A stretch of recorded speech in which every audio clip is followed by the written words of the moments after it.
smells good in the studio. I smell chicken all around. Still coming up on the show later on, Patricia's performing, but I still have a moment with Dr. Ian Webster, our dermatologist in our studio. We've been talking dermatology, our skin, winter, what to do. Foods, are there certain types of foods that we can take to make our skin good? A healthy, balanced diet. You don't want to eat refined carbohydrates. But they're so good. No, you don't want to do that, especially for teenagers with pimples. Right. It's been shown that if you have refined carbohydrates and you have too high a dairy intake, that can make acne worse. I'm glad you said that. Doctor, we're going to our phone lines, 0839133728. Julia, you're live on the show. Good morning.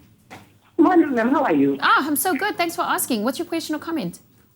I just want to ask the doctor about my dry nose and the patches around that area. What could the problem be? Doctor, did you get the question? I didn't Julia, just repeat it for me slowly because the lines are really bad. Okay, I'm saying my nose is always dry, especially at this season of winter. Your legs? Nose. A nose? Nose. Her nose is very dry. Okay, Yes, I understand. yes. I heard you. Thanks, Julia. Thanks for your question. Always have patches. Okay, so her nose is very dry. Certain patches around Is her it, nose. are she talking the inside of a nose or the outside of a nose? Inside or outside? Outside. Outside. Okay, all right.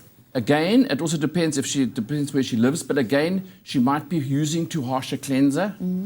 So she might be washing too much or using too much scrubs, and that's again taking the fats out of the skin.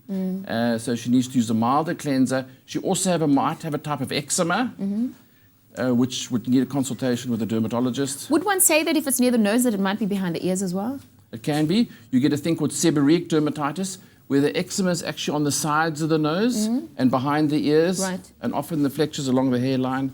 So that's called seborrheic dermatitis, which is actually caused by an overgrowth of a yeast. Okay. It's a yeast that lives on our skin. It's an infection, basically. Yeah. Is it curable? Again, controllable. Controllable. Rather Okay. than curable. Okay, I like the fact that all the skin types, diseases, and things that we've been talking about this morning, it's all treatable.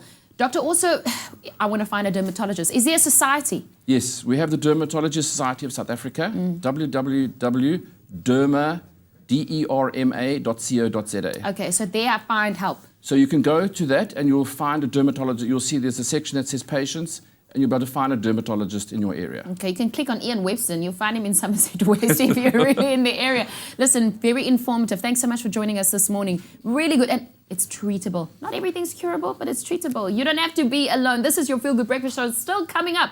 Patrizio Buone, he is performing. So I should say, ci vediamo after the break.